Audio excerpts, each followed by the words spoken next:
So ito na mga kapatid, ang pinakamainit na balita sa loob ng Kalingap. Kuya Bal Santos Matubang naglabas daw ng saloobin doon sa mga hindi umaten or dumating sa Kalingap Ball kagabi. Nako, papaano ito? So guys, magandang gabi sa inyong lahat. Sa hindi pa po nakasubscribe sa ating YouTube channel, ayan po ang ating YouTube channel mga kababayan. Tayo ho'y nasa 270,000 subscribers na po. Salamat po sa mga nag-subscribe at sa mga hindi pa po nakapag-subscribe. Subscribe na po kayo para kabilang kayo sa ating mga subscribers na dumarami pa. So tuloy na tayo mga kaibigan, mga kapatid. So dito sa reaction ni Jubilito TV Official, ang kanyang title guys, ayan Kuya Bal naglabas ng saloobin sa mga hindi nakadalo sa Kalingap Ball. So, sino nga ba? Sino bang hindi hindi dumating, no? Ako may naalala ko mga hindi dumating, no? Kasi kagabi nakita ko din lahat. At for your information lang kasi dito guys, may nag-comment dito patungkol sa akin na si Bobby TV daw nasa dait lang. Ito sabi niya Sino ba ito? Linawin natin ito kasi baka naman pagmulan na naman ito ng hindi maganda. Sabi ni Armando, yan, Priano, si Gabi Sira at si Bobby TV at si Andy Kayakap andyan lang sa dait, pero wala sila. Ano naman kaya ang kanilang dahilan? Nako nandoon ako kagabi. Ay ano na tayo niyan. Hindi mo lang talaga ako nakita kasi sa likod lang ako, pero nandoon ako. At siyempre nagpapasalamat tayo kay Kuya Bal, no? Kay Kalinga Prab, no? Di nyo ba alam na nominate pa nga tayo bilang isang best reactor? Pag manominis ka, para ka na rin nanalo. So, ang nanalo doon, si Sir July Paunil. So, nandoon ako, hindi pwedeng hindi tayo pumunta. So, dito pa lang, mali na itong si Armando na nagsasabi na si Bobby TV daw nasa dait lang. Bakit hindi pumunta?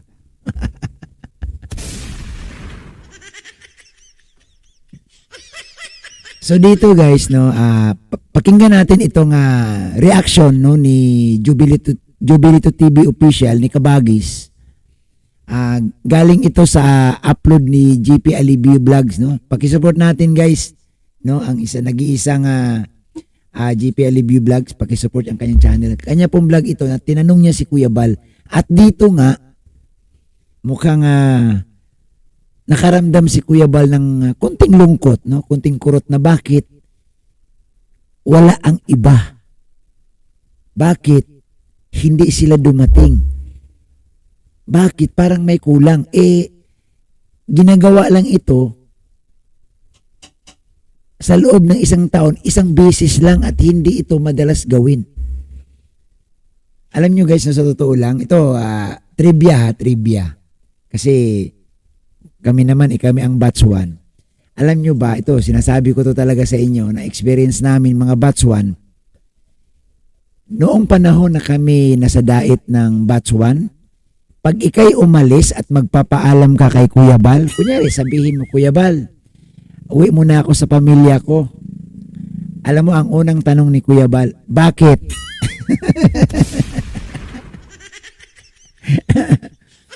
Sasabihin ni Kuya Bal, bakit? Siyempre magpapaliwanag ka.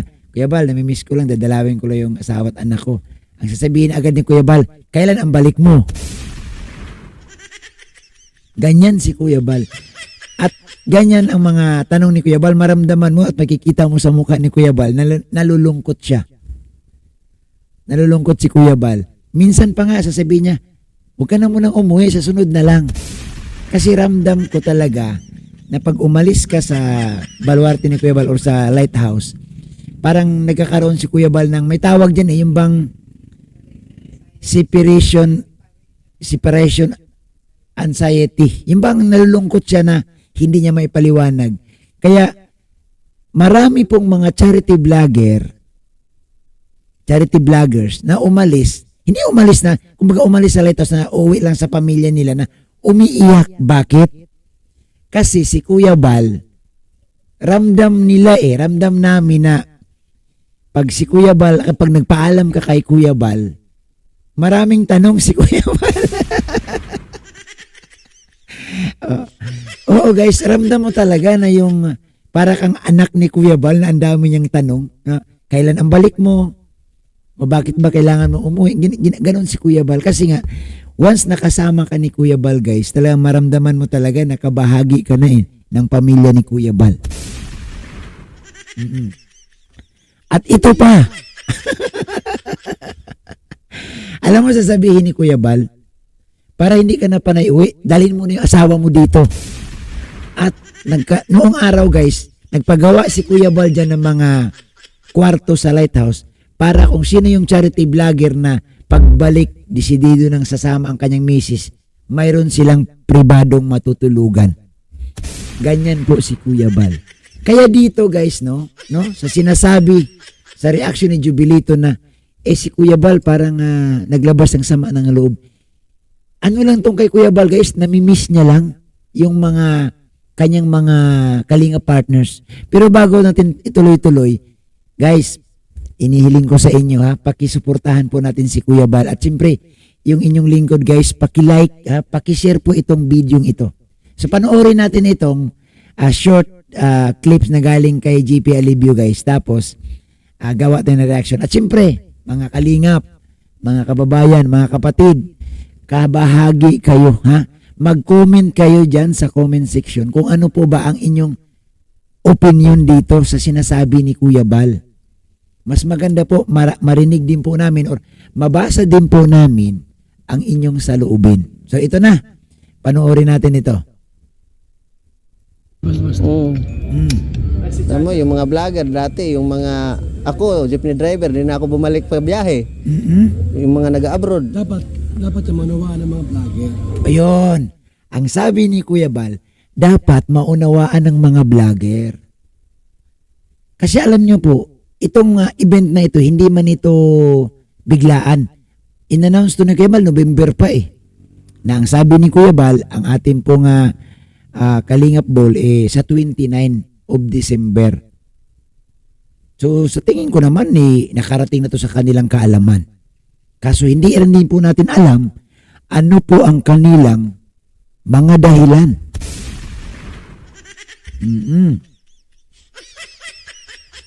O tuloy natin guys ang sinasabi ni Kuya Bal.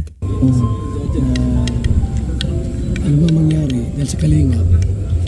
Umunlad sila. Yun nga Iba nakakalimutan. Tulad niya, Kalingap. Ganito, masama tayo, wala yung iba. wala yung iba. Minta lang dito sila nagmula. Diba? Kung wala ito, wala kayo rito. Wala talaga. Baka doon, balik, pagkatapos ng pandemic, balik ako sa biyahe. Yun dapat ang bilang alisin sa utak nila. Guys, hindi nyo ba napansin? Sa tono ng salita ni Kuya Bal, sa kanyang pagsasabi na nang dahil sa Kalingap, natulungan sila. Sana maunawaan nila. Alam mo guys, kita mo dito yung lungkot ni Kuya Bal no? Hindi, sa totoo lang, lahat naman tayo, matagal na nating kilala si Kuya Bal. Pero dito guys, binanggit ni Kuya Bal, sa interview ni JP Alibio, tingnan nyo guys yung boses ni Kuya Bal. Kulang na lang maluha si Kuya Bal, pero ramdam natin guys yung lungkot ni Kuya Bal Kasi marami man talagang hindi dumating. Maraming hindi dumating na nandito lang din sa dait. Sabi nga nung iba, bakit nga yung mga taga-ibang lugar nakarating? Yung ibang mga Kalinga partners, ito nga guys, pinupuri nga dito si Joey the Great Alam nyo ba kung anong sabi kay Joey the Great? Ito, basahin natin para sabihin ninyo na totoo yung binabasa natin. Hanapin ko lang Ang sabi dito, mabuti pa si Joey the Great. Sana ba yun? Di ko na makita guys. Nawala. Biglang binura yata. Ito. Sabi ni Mama Pinto, believe ako kay Joey the Great. Kahit malayo ang Samar, pero kapag may okasyon, lagi siyang andyan kay Kuya Bal. Oy, palapakan naman natin si Joey the Great. Totoo naman, lagi yan si Joey the Great, guys, no? Nakaraan lang, no? At saka si Joey the Great, guys, pinapasyalan niya talaga yung kanyang mga dating kasama. Katulad nakaraan, ginulat niya kami. Ginulat niya si Lin TV 143, biglang nangaruling dito sa amin. Sinurpresa kami ni Joey. Mabuti na lang, hindi kami umalis. Dapat siya ang masurprise. Diba? So dito guys, no, sa sinasabi ni Kuya Bal, parang ramdam natin guys yung ano ni Kuya Bal dito eh. Yung kanyang pagkadismaya o pagiging malungkot, no? Malungkot si Kuya Bal. Halata guys na mayroon siyang namimiss eh, no? Kasi alam nyo ba, si Kuya Bal, tinuturing na niyang kaparty ng kanyang pamilya yung mga Kalinga partners eh. Kaya ako, sinisikap ko talaga. Kami ni Mrs., sinisikap namin na sa mga okasyon nandoon kami. Kasi hindi naman ako nakakasama araw-araw. Gawang tayo may abalang-abala rin dito sa bukid. Sa pag-aalaga ng mga kahayupan. Hindi naman pwede nating iwanan ito. So, ang ginagawa namin pag may mga okasyon, birthday, Christmas party, kung ano pa man, lalo na po, pag in-invite ka ni Kuya Bal, sinisigurado talaga namin na pumunta. Kasi ito lang yung pagkakataon guys na makita mo si Kuya Bal, makapagkumustahan kayo. So dito guys, no, sa sinabi ni Kuya Bal na sana maunawaan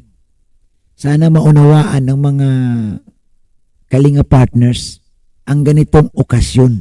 Driver, din ako bumalik pa biyahe. Yung mga nag-abroad. Dapat yung manawaan ng mga vlogger. Yan, sabi ni Kuya Bal, malinaw, dapat maunawaan ng mga vlogger.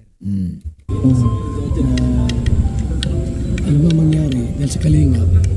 Sabi ni Kuya Bal, dapat maunawaan ng mga vlogger, ano man ang mangyari nang dahil sa Kalingap na bago ang buhay nila. Umunlad sila. Yun nga eh. Ba nakalimutan? Sabi ni Kuya Bal, ang iba kasi nakalimutan eh. Guys, ang salita ni Kuya Bal dito, simple pero malaman. Talagang para bagang isang ama na namimiss niya na yung kanyang anak na ilang taon nang hindi nakauwi. Tapos sa isang okasyon hindi dumating. So sabi ni Kuya Bal, nakakalungkot lang kasi ang iba nakalimutan. Diba? Ito yun dyan, Kalingap. Ganito, masama tayo, wala lang. Yan, sabi ni Kuya Bal, kagaya nito, Kalingap Paul, sama-sama tayo. Sana masaya. So talagang hinahanap kayo. Hinahanap kayo ni Kuya Bal. Sino ba? Sino ba ang hindi mga pumunta? Ako, magpaliwanag kayo mga kaibigan, mga kapatid. No, kung may mga dahilan naman talaga na katanggap-tanggap, mas mainam din na alam din ni Kuya Bal. Para naman si Kuya Bal maibsan no ang kanyang pagkami sa inyo, ang kanyang pagkalungkot ni Kuya Bal. Kasi nga talagang hinahanap kayo. Di po ba? So dito guys, hindi po ito sa mga ito may nababasa ako dito, sabi